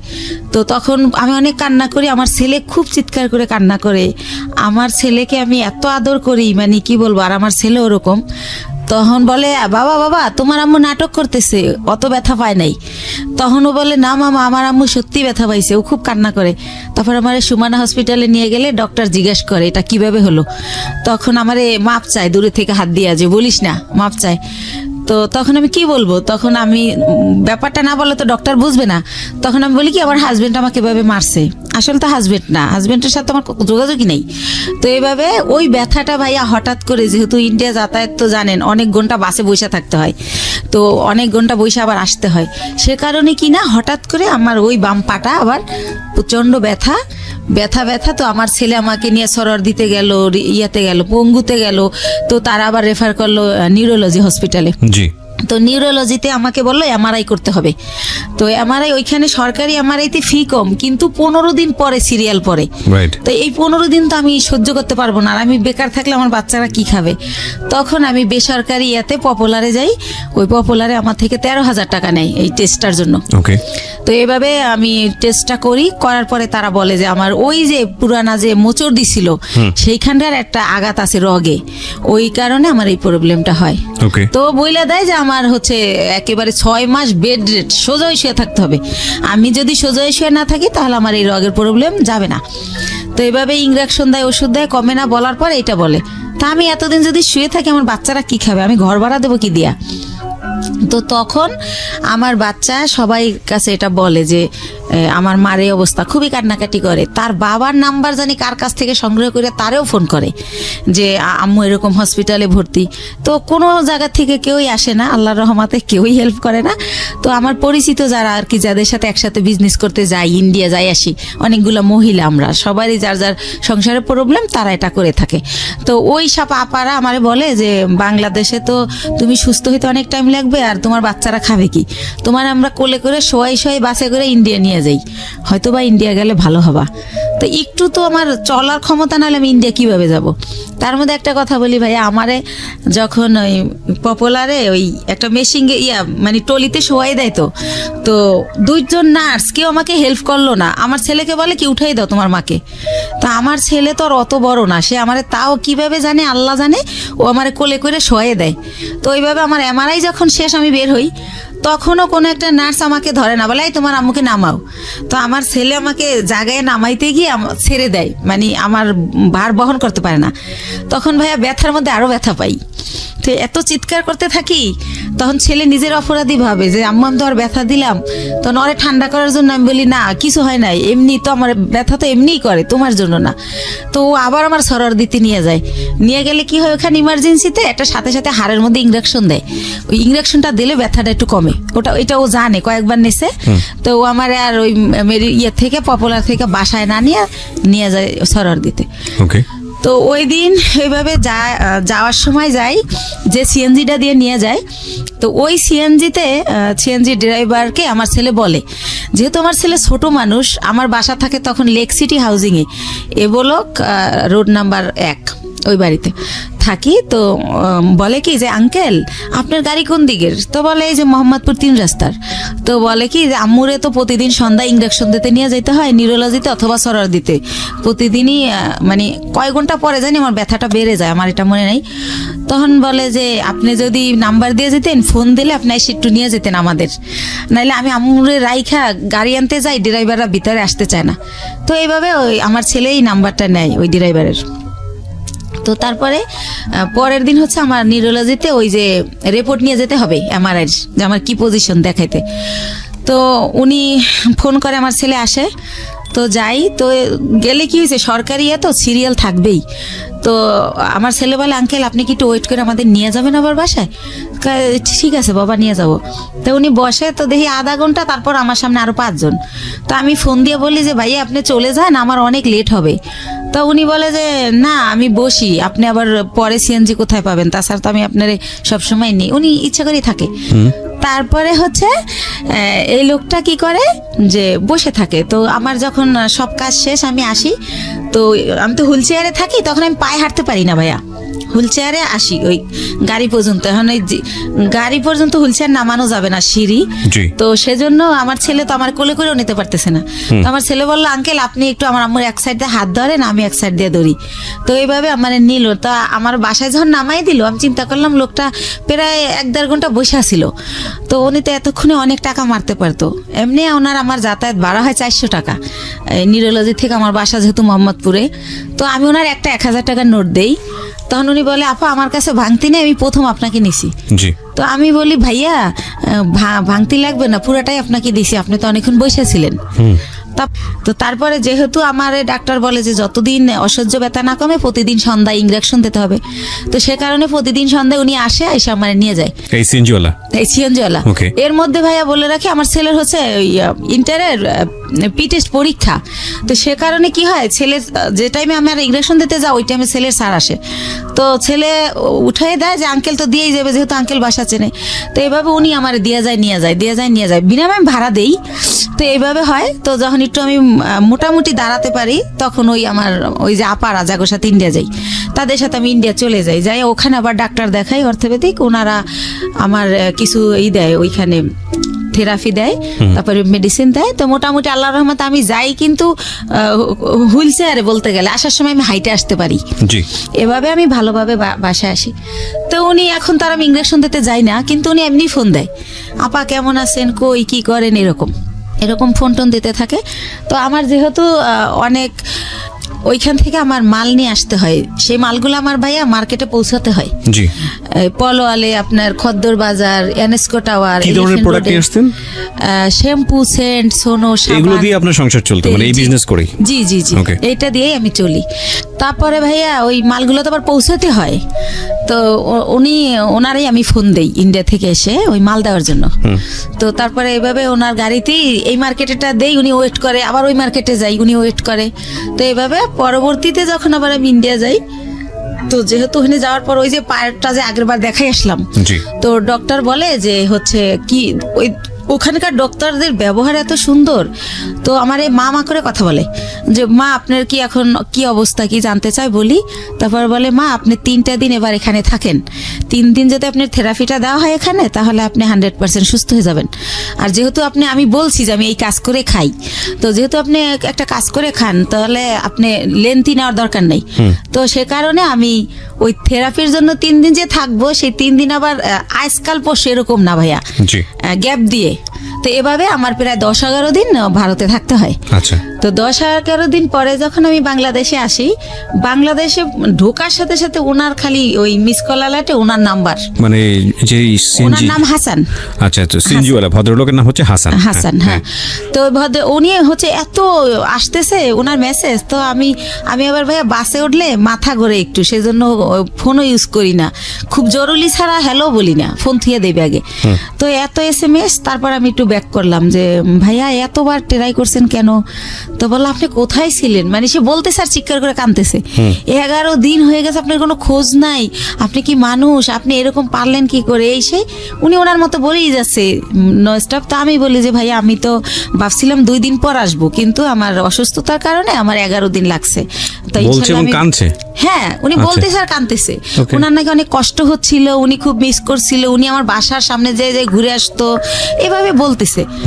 আমি অবাক হলাম যে ওনার সাথে তো আমার ওরকম কিছু না, জাস্ট কয়েকদিন ওনার গাড়িতে চড়ছি, এই তো। তো উনি এরকম কেন করলো বুঝলাম না। আমি নিজে নিজে গাড়িতে বসে এটা ইয়ে করতেছি। তারপর ওই আপাদের আমার পাশে সাজেদ আপা বসা, ওনারে শেয়ার করলাম যে আপা এরকম। তা আপা বললো ওই লোকটা তোমারে ভালোবাসে। তা আমি বলি কি যে আমার যে 2 ছেলে, আমার যত ভালোবাসা তো ছেলেদের, আর আমি ছেলে ছাড়া জীবনে কিছু ভাবি না। দেখেন আজকে 8 বছর ওর বাবার সাথে আমার কোনো যোগাযোগ নাই, তারপরেও কিন্তু আমি এই ছেলেদের নিয়ে আসি। আর এখন তো ধরতে গেলে বুড়াই হয়ে গেছি, এখন আর ভালোবাসা টাসার কোনো দাম নাই। এরকম মনে হয় এমনি বলে বা কিছু একটা। আপার সাথে এইভাবেই কথা হলো। তারপরে পরের দিন অ্যাজ ইউজুয়াল ওই যে আমার তো মাল দিতে যেতে হবে, আমি যেদিন আসি তার পরের দিনই মাল না দিলে তো আমার টাকা দিবে না। তো উনি তো জানি যে পরের দিন আসতে হবে, উনি সকালে গাড়ি নিয়ে আসে। তো আমি বলি ভাইয়া আমার খুবই টায়ার্ড লাগতেছে, আপনি আমার দোকানগুলো তো চেনেন, স্লিপগুলো আমি দিয়ে দেই, আপনি মালগুলো দিয়ে আসেন, আপনার যা ভাড়া হয় আমি দিয়ে দেবো। আর আমি লগে গেল ভাইয়া মালগুলো উনিই ক্যারি করে, উনি উঠাই দেয়। আমি আবার লেবার ওই শোরুমে ফোন দিলে ওরা লেবার পাঠায়, তো তাদের সাথে সাথে উনি ক্যারি করে। তো আমি কই আপনি ফোন দিলে আপনি একটা করে ফোন দিবেন, লেবার নামবে, এভাবে দিয়ে আসবেন। তো বলে আচ্ছা। তো এইভাবে উনি আমার মালগুলো দেয়। তো আমি আবার টেনশন করি যে আমি তো জীবনভর বিশ্বাস করে ঠকলাম, একজনকে বিশ্বাস করলাম, সে আমার নিজে বললো যে আমার 60 লাখ টাকা পুঁজি, সেইটা নাই, উদ হয়ে গেল। আবার এখন আবার আমার এই কয়টা টাকা লয়ে যদি ফলাই যায় আমি কি করব? এভাবে টেনশন করতেছি। কিন্তু আবার প্রতিটা মালিককে আমি বলে রাখছি যে আমার লোক গেছে ওই সিএনজিওয়ালা, তো মালটা দেওয়ার পর আমারে জানাবেন পুরো মাল বুঝাই দিছে কিনা স্লিপের। তো ওরা আবার আমারে একটু পরপর ফোন দিয়ে জানাচ্ছে প্রত্যেকটা কোম্পানি যে হ্যাঁ আপা মাল পাইছি। তখন ভাবলাম যেহেতু মাল পুরা দিছে তাইলে টাকাও আমারে দিবে। তো ঠিক উনি বাসায় আবার আইসা আমার টাকা দিয়ে দেয়। তো এইভাবে টাকা দিয়ে দেওয়ার পরে একদিন উনি বলে যে আপা আমি আপনার সাথে কিছু কথা বলবো, আপনার বাসায় আসতে পারি? তখন আমি বলি কোন ব্যাপারে ভাইয়া? বলে আমি একটা প্রবলেমে পড়ছি, এটা আপনার সাথে শেয়ার করবো। তো আমি বললাম আচ্ছা ঠিক আছে আসেন। উনি তো আমার বাসা চিনেই। তো উনি আইসা আমার ড্রয়িং রুমে সোফায় বসে। তো আমি তো ওই পার ব্যথার জন্য ডক্টর বলছে যতটা পারি শুয়ে থাকার। তো আমি ওই পা লম্বা করে কোনো রকম বসি। তো ওনারে আমি বলি যে হ্যাঁ ভাইয়া বলেন, আর নাস্তা দিতে বলি, আমি অসুস্থর কারণে আমার বাসায় আবার একটা কাজের লোক রাখি যে কিছুই তো করতে পারি না পাওয়ার জন্য, তো তারে নাস্তা দিতে বলি। তখন সে বলে যে ওরে যেতে বলেন, ওর সামনে বলা যাবে না। তো তখন আমি ভাবলাম ওরে যেতে বলবো, তো কাজ করে তারপরে যাবে। তখন আমি বললাম ঠিক আছে তাহলে আপনি আমার বেডরুমে আসেন। তো উনি আমার রুমেই যায়। তারপরে বলে যে আপা এরকম ও আবার থাকতো আর বোনের বাসায় মোহাম্মদপুরে। আর বলে রাখি ওর বোন জামাই হচ্ছে একটা গভর্নমেন্ট জব করতো সমাজ কল্যাণ অধিদপ্তরে, ঘুষ নেছে, সে কারণে ওনার জবটা চলে যায়। তারপরে সে কি করে, তার কাজ হচ্ছে মানুষের জব দেবে বলে টাকা নেয় 8 লাখ 10 লাখ, যে গভর্নমেন্ট জব দেবো আমি, গভর্নমেন্টের অমুক সচিব, মিথ্যাচার করে। তো এইভাবে উনি বিভিন্ন লোকের থেকে টাকা আনে। তো এইভাবে ওই হাসান ওনাকে কয়েকজন লোকের থেকে টাকা এনে দেয়। তাই এখন উনি জবও দেয় না টাকাও দেয় না, তারা হাসানকে খুব টর্চার করে, গ্যাঞ্জাম করে। তো তো এটার পরে কি করছে, হাসানের বোন আবার জব হয়েছে একটা পরিকল্পনায়, সে গেছে খুলনাতে। তো বোনের বাসা খালি, এ শুনে ও আবার ওই খালি বাসায় আসে, আইসা থাইকা সিএনজি চালায়। এটা আমি আগেই জানতাম, আমার কথায় কথায় বলছিল। তো ওই দিন যেটা নতুন বলে সেটা হচ্ছে যে ওরে নাকি ওর দুইটা ফ্রেন্ড নিচে এসে ফোন দেয় যে তোর বাসা তো খালি, তোর বাসায় কি একটু আসা যাবে? তো উনি আমার যেটা বলছে, তা ওনারা বলে যে হ্যাঁ, ও বলে যে হ্যাঁ আয়, সমস্যা নেই। তো উনি যখন গেট খোলে, ওনারা থাকে 4 তলায়, তখন দেখে 3টা ছেলে সাথে একটা মেয়ে। তখন বলে মেয়েটাকে, কয় আমাদের ফ্রেন্ড। কয় তুই তোরা মেয়ে নিয়ে আসছিস কেন? তোরাতে কেউ দেখলে, দারণ টারণ দেখলে আমার বোন জামাইকে বলে দেবে আমার অবস্থা খারাপ। তো বলে না, তোরাতে কেউ দেখবে না, আমরা আবার আধা ঘন্টা পর চলে যাব। তো তারপরে নাকি তারা ওই সময় ওই ইয়াবা নাকি বাবা কি জানি বলে, ওইটা খায়। জি, ওইটা খায়। ওই যে 3টা ছেলে আর ও 4 ছেলে আর ওই মেয়ে। তো ও নাকি জীবনে এটা কোনোদিন খায় নাই। ওই দিন ফার্স্ট ওই মেয়েটা ওরা জোর করে খাওয়ায় যে আমি মেয়ে মানুষ খাই, তুমি ছেলে কেন খেতে পারবে না? তারপরে খায়, ওরেও খাওয়ায়। ওইভাবে নাকি ভিডিও করে, ছবি তোলে। ইভেন্ট ভাইয়া ও যেটা বলেছে, এটা খাওয়ার পরে নাকি ওরা ফিজিক্যালি রিলেশন করে। কে বলেছে এটা? এটা হাসান বলেছে আমাকে। ওকে। ওই মেয়েটা নাকি ওরেও বাধ্য করে। ও আবার ইসলামিক মাইন্ডের কথাবার্তা বলতো, আমিও জানি ও ইসলামিক, কিন্তু ও বলে যে ওই মেয়েটা আমাকে জোর করে এটা করে, আমি তো জীবনে এটা প্রথম খাই, আমার হুঁশ থাকে না সে কারণে। তো তখন ওইগুলো এখন ওই মেয়েটা ছবি আর ভিডিও করে রাখছে, এখন আমাকে ব্ল্যাকমেল করে যে ওইগুলো পেপারে দিয়ে দিবে। মেয়েটা ব্ল্যাকমেল করে, এই ঘটনা এসে আপনাকে হাসান বলছে, হাসান বলতেছে। ওই মেয়েটার নাম শানু। তো এটাও বলে। তো বলার পরে আমি বলি ব্ল্যাকমেল কিভাবে করে? কয় দেখেন আমি কষ্ট করে গাড়ি চালাই, সন্ধ্যার পর স্ট্যান্ডে এসে আমার টাকাগুলোও নিয়ে যায়, আর যদি না দিতে চাই তাইলেই বলে যে যদি না দাস তাহলে কিন্তু ফাঁস করে দেবো, তাহলে কিন্তু পেপারে দিয়ে দেবো। তো আমি বলি আপনি তো আমাকে দিলে আপনার কি প্রবলেম হবে সেটা বলেন। কয় প্রবলেম হবে, আমি বাবা আমার একমাত্র ছেলে, আমার বাবা মা মরেই যাবে। আমার বাবা অপারেশন হয়েছে কয়েকদিন আগে, আমার মা হাই প্রেশারের রুগী। তো আমি বলি আপনি বাবা মার সাথে শেয়ার করেন বিষয়টা, যে আমি এরকম পরিস্থিতির শিকার, শেয়ার করলে তারাই আপনার ভালো বুদ্ধি দিতে পারবে আমার চেয়ে। রাইট। তারপর বলেন না, এটা তো বলাই যাবে না, আমার মা শুনলে স্টক করবে, সে এরকম। তা আমি বলি কি করব আমি? তো আমি ওনারে বুদ্ধি দেই যে আপনি এখন থেকে টাকাও দিয়েন না, আর ওইখানে যাইন না, কয়দিন গাড়িও চালাইন না, যাতে মেয়েটা আপনার খুঁজে না পায়। তো আমি কই ঠিক আছে, অনেক চিন্তা ভাবনা করে যে আপনি মেয়েটার নাম্বার দেন। তো মেয়েটার সাথে আমি অনেক কথা বলি, ভয়টায় দেখাই যে আমি হচ্ছে ইয়াতে চাকরি করি, পুলিশ ডিপার্টমেন্টে। হ্যাঁ, তুমি এটা করো, এমনি তো ইয়াবা খাও তো আইনত নিষিদ্ধ, তারপর তুমি মেয়ে মানুষ, তারপর যেহেতু তুমি খাও তাহলে তুমি এটা ব্যবসাও করো, তোমার জেল হয়ে যাবে। এটা এইসব কই ওরে ভয় দেখাই আর কি, যাতে করে ওরেও ব্ল্যাকমেল না করে ওর কারণে। তো আবার একটু পরপর ফোন দেয়, আপা শানুরে ফোন দিছিলেন, আপা কি বলছে, এরকম বলতে বলতে তো ওই রিলেটেড হইতে গিয়ে ওর সাথে আরো বেশি কথা হয়ে যায়। তো একটা সময় সে হচ্ছে বলে যে দেখেন ও যেভাবে পারে ও আমার বিয়ে করবে যে কোনো জায়গায় ধইরা, কিন্তু দেখেন এরকম একটা মেয়েকে কি বিয়ে করা যায়, যাকে নিজের চোখে দেখছি যে অন্য ছেলেদের সাথে এরকম করছে, এটা তো বিয়ে করা যায় না। তো আমি যদি কারো বিয়ে করি তাহলে ও আমার ছেড়ে দেবে, জানবে আমার বউ আছে, আমাকে আর ডিস্টার্ব করবে না। তা আমি বলি তা আপনার বাবা মা এখন কোথায়? কয় ওনারা তো দেশে, কয়দিন পর ঢাকায় আসবে, আমাকে আসলে বলবেন জানি আপনার বিয়ে করাই দেয়। তো এইভাবে গেল। উনি কি বলছে ওনার ফ্যামিলিতে আমি জানি না। ওনার বোন আমাকে ফোন দেয়, দিয়ে পরিচয় দেয় আমি হাসানের বোন। ওনার মা আমাকে ফোন দেয়, ওনার বোন জামাই আমাকে ফোন দেয়। তো এইভাবে কথা বলে সবাই, বলতে বলতে আমাকে সবাই দেখতে চায়। তো দেখতে চায় কি উদ্দেশ্যে আমি জানি না। তার বাবা আমাকে বলে মা তোমার অনেক গল্প শুনছি, তুমি আমার ছেলেটার নতুন জীবন দিছো, এই সেই, আমার ছেলেটা বখাট হয়ে গেছিল, নষ্ট হয়ে গেছিল, খারাপ মানুষের সাথে চলতো, নেশা করতো, এখন কিছু করে না, ভালো হয়ে গেছে শুধু তোমার জন্য। তো এরকম বলেন। আমি বলি আপনারা তো আমার আসলটা জানেন না, ও হয়তো আপনার আসলটা বলে নাই, কারণ আমার মনে হয়েছে ও হয়তো বলছে আমি আনমেরিড মেয়ে বা এরকম কিছু, এটা আমি গেস করে এটা বলি। তারপর আমি বলি যে আমার অনেক প্রশংসা তারা করে। আমি বলি আমি দেখতে অনেক পচা, আমার প্রশংসা করেন না, আমার দেখলে আপনার ভালো লাগবে না, এখন যেমন পাগল এই দেখার রুচি থাকবে না। তো একটা সময় এত রিকোয়েস্ট করে, তখন যাই। যাওয়ার পরে দেখি যে সবার সাথে দেখা হয়, কথা হয়, তারা আমার অনেক পছন্দ করে বলে। তারপর আমি চলে আসি। আসার পরে পরের দিন ওর মা আমাকে ফোন দিয়ে বলে যে আমার ছেলে তো তোমাকে পছন্দ করে, বিয়ে করতে চায়।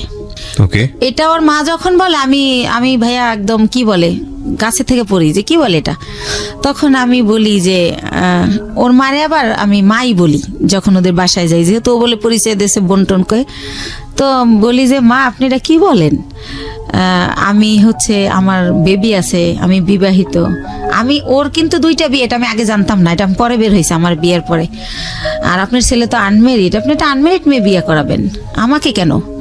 তো এটা বলার পরে বলে, দেখো মা, আমার ছেলে আমাকে তোমার ব্যাপারে সবই খুইলা বলছে, কিন্তু আমার ছেলে যেহেতু সংসার করবে, ছেলে যেহেতু তোমাকে ভালোবাসে, আমাদের আপত্তি তো থাকার কথা না, আর তোমারও আপত্তি থাকার কথা না, কারণ ও তো দেখছে তোমার 2টা ছেলে আছে, ও তোমার বাসায় যাতায়াত করে, এতদিন ধরে তোমার সাথে পরিচয়, তুমিও তারে দেখছো, অসুবিধা কোথায়? তো এরকম করতে করতে আমি রাজি হই না, কিন্তু সে ওই গানই বাজায় যে আমার কাছে হাজারো বার ফোন দেয়, আমি কই কি করি, কি খাইছি, তাই ঘুমাইছি কিনা, তো নাস্তা করছি কিনা, এভাবে ফোন দিতে থাকে। তার মধ্যে আমি আবার ইন্ডিয়া চলে যাই, সে আবার ওরকম, তোমার পাশে কে বসছে, ছেলে মানুষ বসছে না মেয়ে মানুষ বসছে, এরকম মানে এভাবেই করে। তো হোটেলে বিয়েটা করলেন না করার আগে অবস্থা? বিয়ে করি নাই, তখনই এরকম এইভাবে মানে সে এত কেয়ার করে, মনে হয় যে আমি হেঁটে গেলে সে ব্যথা পায়, এরকম একটা ভাব। হ্যাঁ, তারপরে হচ্ছে টিকিট কাটছি, গাড়ি 2:30টায় ছাড়বে, হয়তো বা 1:15 টিকিট কাটলাম, তো খেতে গেলে তো আর গাড়ি ফেল করব, তো টিকিট কাটছি, ফোন দিতেই থাকতো, তো বলতাম যে খাওয়ার টাইম নেই, হচ্ছে জুস কিনে উঠছি, তো বলতো ইয়ারে সুপারভাইজারে বলো 10 মিনিট লেট করতে, খাইয়া গাড়িতে ওঠো, না খাই উঠবা কেন, ঢাকা আসতে রাতটা তো কোনো সময় কেউ করে নাই, ছোটবেলা মাও করতো না। তারপরে যে বিয়ে নামক একজনের সাথে মাঝে মধ্যে দেখা হতো, তার সাথে তো আমার কিছুই হয় না এই ধরনের।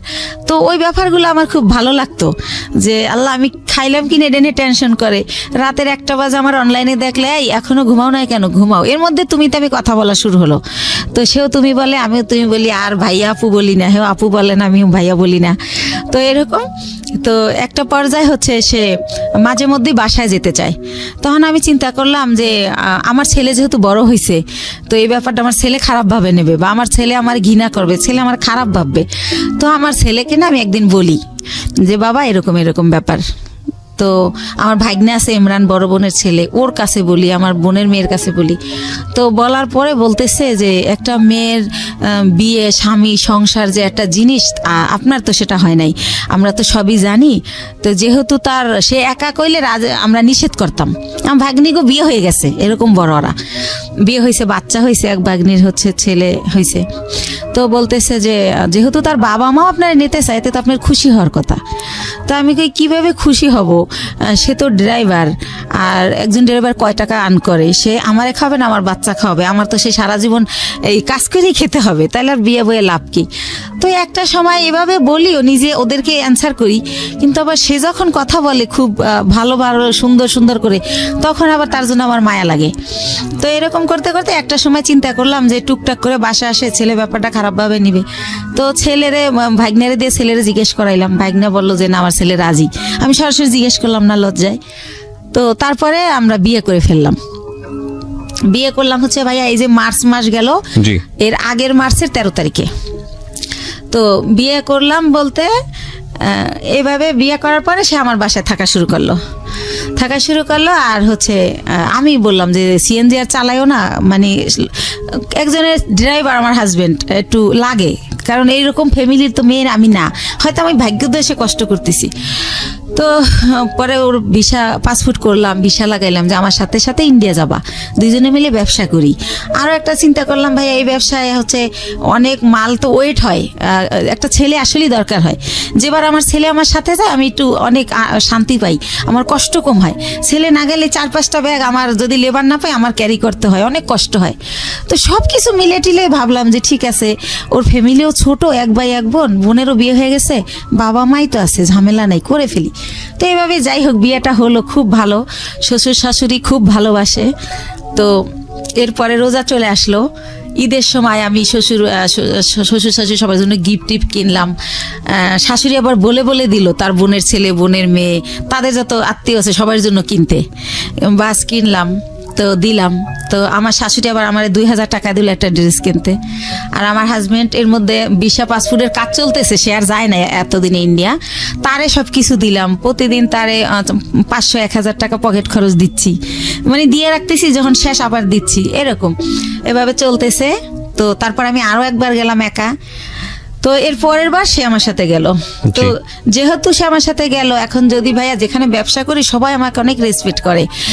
এখন যেহেতু তার ছবি আছে আমার কাছে, আপনারা চাইলে দেখতে পারেন। কাবিনটাও আমি নিয়ে আসছি, চাইলে দেখতে পারেন। 20 লক্ষ টাকার কাবিন করা হয়েছে আমাদের বিয়ের যে খরচটা ওটাও আমি দিছি, কারণ ওর তো টাকা ছিল না।